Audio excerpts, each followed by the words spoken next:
never pitch landlords like this if you're trying to get Airbnbs. Guys, in this video, I'm going to share with you the good, the bad, the ugly, why we should never pitch a landlord like I'm going to do. And I'm going to show you both renditions, the good, and I'm going to show you what most people do, which is the bad. And getting a landlord to say yes is not easy if you don't have the key factors, which I'm going to give you right now, so that when you talk to a landlord, you're going to get yeses and landlords eating out of your hand versus hello, they hung up on you. So let's first start by this. My name is Investor Mike. I've been doing this for about 7 years now. I am the #1 Airbnb coach in America, and I will tell you this, okay? You don't become #1 by not knowing what you're doing. You become #1 because you solved the biggest problems in Airbnb. And let me share with you those are. Just to be transparent, because I'll tell you this, most people will bullshit you. I'm going to be transparent. Most people fail. In this space, I'm telling you, the failure rate in Airbnb arbitrage, or if you're purchasing a property, whatever, if you're Airbnb, the reality is most people fail. Now, I have solved the two biggest reasons of why people fail, and I'm going to share with you what they are now. But let me preface and say this. The #1 thing that I'm going to tell you today, and you're going to want to stay all the way to the end, is this. Take a second to subscribe to the channel, because I come to you every day, no fluff, all real stuff on how to get your first Airbnb in 30 days or less. And the only person right now that can tell you and can help you in that short period of time, and that I'm going to share with you at the end of this video, that's why you need to stay all the way to the end, of how I'm actually going to be able to help you get your first rental Airbnb in 30 days or less. But that being said, what most people do is this. They go look at yard signs. You guys are driving around. It's called driving for dollars, right? You go through your city, right? And then you see a sign that says for rent by owner. You're like, this is a great area. I've lived in Chicago my whole life. I think it would be brilliant. So we can start an Airbnb here. Or you got a friend who says, I got a rental property. Why don't we just throw that on Airbnb? Or you got a family member, Uncle Joe, who tells you, look, you can take my property. I'd consider you, Airbnb in it. Okay? All right?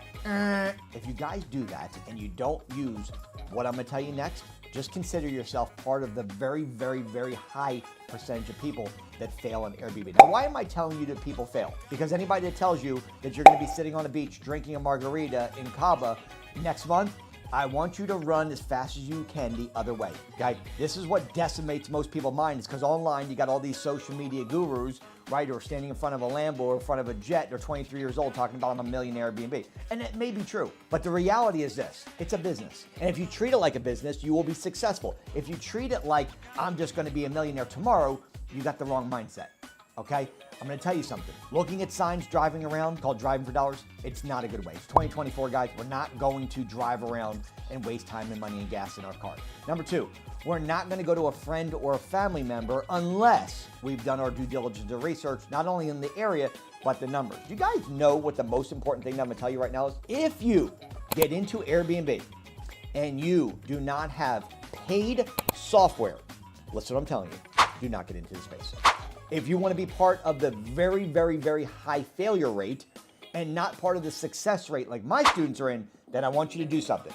I want you to get into Airbnb and just pick any random property and say, this is good because I've lived here and I know the area. And don't check the numbers, don't check the data, just go ahead and get into this space. That's a very, very sure way of a failure in this business. My job is to mitigate the risk of you failing and picking the wrong property in the wrong market and it costing you money every month as opposed to the other way around. Background, education, these things play a part. Work ethic. I don't know who you are yet, but I will tell you this. If you follow the blueprint in which my students are following, it just works. Okay? Now, let's get into this, because what is the software? The software is a fancy way of saying this. AirDNA. AirDNA.co is a software. You can get the free version, which is like getting into a car with no brakes or a plane with one engine. Okay? Or you can get the very high quality corporate level executive plan they have, which is about $200-300 a month. And that will give you accurate numbers. That being said, my students do not have to pay for it. It is just part of working with me. But I'm telling you this, if there's one thing you took away from this video, it is this. Do not get into Airbnb without paid software. I don't care if you know how to pitch landlords, if you feel like you're a sales, you're a negotiation. I don't care if you can negotiate people from jumping off a ledge. Listen to me. Do not get into Airbnb if you don't know how to use this paid software, or if you don't get it. I'm telling you, It's the reason people fail. It's called property and market research. And if you don't do that, you're gonna have a very hard time paying the landlord. And the reason is because if you're not getting enough guests that show up, you gotta use that guest money to pay the landlord and utilities. And if you don't have enough guests showing up, guess what that means? It's coming out of your pocket every month because you didn't understand how to do property and market research with paid software. So don't get into a plane with one engine and don't get into a car with no brakes. Just get the right software and understand how to use it, and the game changes. By the way, that's airdna.co. And again, my students get that just working with me. It's free. I pay $2,000 a year. You guys will get it as part of working with me if we do decide to work together. That being said, it is a must. Okay, now let me tell you about the pitch. Okay, I'm going to give you the way not to do it, which is what most people do, and then I'm going to give you the way to do it and how we're going to build a relationship with the owner and not in person. We're not going to meet people in person. We're not going to go meet the landlord face to face to pitch the landlord, okay? Some of you guys will never have to pitch over the phone. I'll explain that in a second. Some of you guys will never have to say a word to a landlord in the beginning to get your first couple properties, okay? I didn't become number one by not figuring out the two reasons most people fail. Number one, property market research. Wrong location, wrong property, you're dead in the water. That means you don't have enough guests showing up, and that means that you're coming out of pocket to pay the landlord their rent every single month, and that is a failing formula, and I would never get into business with that mindset, okay? The other way is going landlords to get them to say yes. And I'm gonna promise you something. If you do this wrong, you're gonna spend a lot of time and energy calling landlords back to back to back to back. Even if you love the property and the numbers work, trying to get a landlord is what decimates the rest of the people. Because how are you gonna get a landlord to say yes with what I'm about to share with you? First and foremost, we make a phone call, right? Even if you checked your numbers, you like the area, the numbers make sense, you call landlord, Mr. Landlord, I love your property. My family and I we've been here our whole lives, and you know, we're very interested in renting the property. We're ready to, you know, rent it. But here's the thing: we would like to do Airbnb. We would like to run it as an Airbnb in your house. You know, we're going to be good because we're going to clean the property, make sure it's clean, and we're ready to pay the first month end deposit. You know, we have a couple pets here and there. You know, some people smoke, but we'll make sure we don't bother the neighbors because we'll be on the back porch.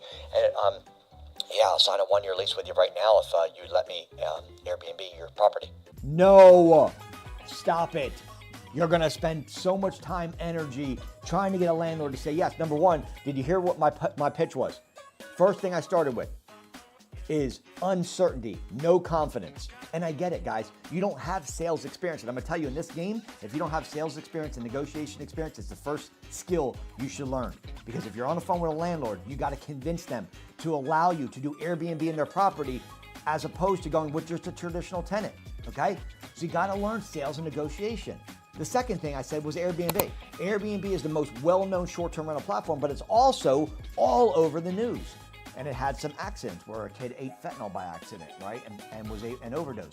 It had people drowning in pools, right? And so Airbnb got this big bubble on NBC, ABC, and literally has destroyed its name to what most people think is a problem in their property. All they heard was, you're gonna party in my property, you're gonna trash the place, you're not gonna make your payments. That's what they heard in that pitch, okay?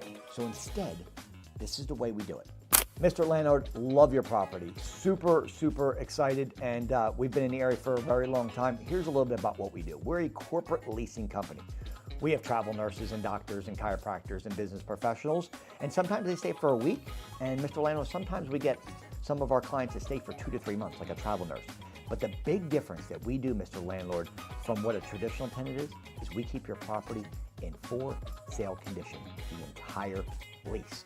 And that's because we have a professional cleaning crew that comes in once a week to deep clean the property, and a maintenance crew for anything small. We're not even gonna bother you unless it's under $1,000. Like if the roof goes bad or maybe the air conditioner goes out, we'll call you. Other than that, we're gonna take care of that ourselves with our professional maintenance crew. We promise to be the best tenants ever, and to show you we're serious, let me tell you this. We've got no pets, we've got no smokers, and generally no little kids. We're not going to paint the back bedrooms green and pink for the different kids. Again, we're going to keep the property in immaculate condition. So if you ever decided to sell the property, you can instantly sell it because of its for sale condition. Now, we would like to do a 2-year lease with you instead of a 1-year lease to really show you that we are serious. I would ask you that we can have a few weeks in the front end of free rent so that we can get the place ready for a guest. But I will sign a 2 or 3 year lease with you today and put the deposit down. Do we have a deal? That is how you pitch it. Now, let me say this because I had a couple people on TikTok say, well, that's lying. That's like you jumping into bed day one with a woman you're trying to marry or build a solid relationship with. We just don't do it. So no, it's not lying. What it is you're not saying the word Airbnb up front. Okay? You're gonna build the relationship just like you would with a woman. I'm using this analogy because someone said, well, that's lying. No, it's not lying, okay? What you're doing is you're building a relationship first. That does not mean that they're not gonna know that you're gonna Airbnb their property. They're just not gonna know on the first call. Then we're gonna build a relationship with them. We're gonna talk to them. And then, guess what they're gonna sign? A legal document that says, Mr. Landlord, you understand that we're not gonna live in the property and you're allowing us to put it on short-term rental platforms like Airbnb, vrbo, bookings.com, Furnish Finder. And guess what? Mr. Landlord signs this addendum legally agreeing to let us Airbnb his property. But do we say it in the beginning? No. This is why you guys are getting hammered, because you're saying it in the beginning. The other thing, and let me just be clear about this, do not go to apartments first. Go single family house or a townhouse as your first, second, or even third Airbnb. Reason is, when you go to pitch a business, which is an apartment complex, you are required to have your financials, tax returns, and business credit put in place. If you do not have business credit, financials, tax returns in place with a Paydex score of 80 or higher, then you need to go to single family house. Because single family house, we're pitching John, who is a one single owner of a property. It's much more likely that he's going to allow us to use our corporation LLC, not verify our credit, not verify our background, and you're allowed to get in much easier than going to a business who's going to do all that, scrutinizing of you and your business credit. So this is why when you see online people are saying, hey, go to apartments, what they're not telling you is they have business credit set up, they've got their financials put in, they've got their tax returns, and a lot of people have that. And if you want to go to apartments and get multiple units at a time, that's called corporate leasing, which is a completely different video that I've done on showing you guys how to do that. But for the purpose of this video, if it's your first time, maybe second or third property, go single family, pitch John, who's a homeowner, and much more likely with the script I just gave you, use that pitch, okay? Now, even if you use that pitch, what if John came back and said, okay, cool, look, I'm interested, but here's what I would like. I would like your website. I would like how many Airbnbs you have. Give me a few references I can contact. And then, we can have a conversation about moving forward with leasing my property. What do you say there? That's what you say. I've solved the 2 biggest problems in this game. Number 1, property market research. Number 2, the landlord calls. Message me the word Airbnb in comments if you want to see how I do it, where you don't have to get on the phone and negotiate anything without any credibility, no background, no Airbnbs, and no references, no website, etc. How I'm going to take care of that for you. God bless, be safe. Put the word Airbnb if you want help. Let's get this done. And I'll have you have your first property in 30 days or less. Let's roll.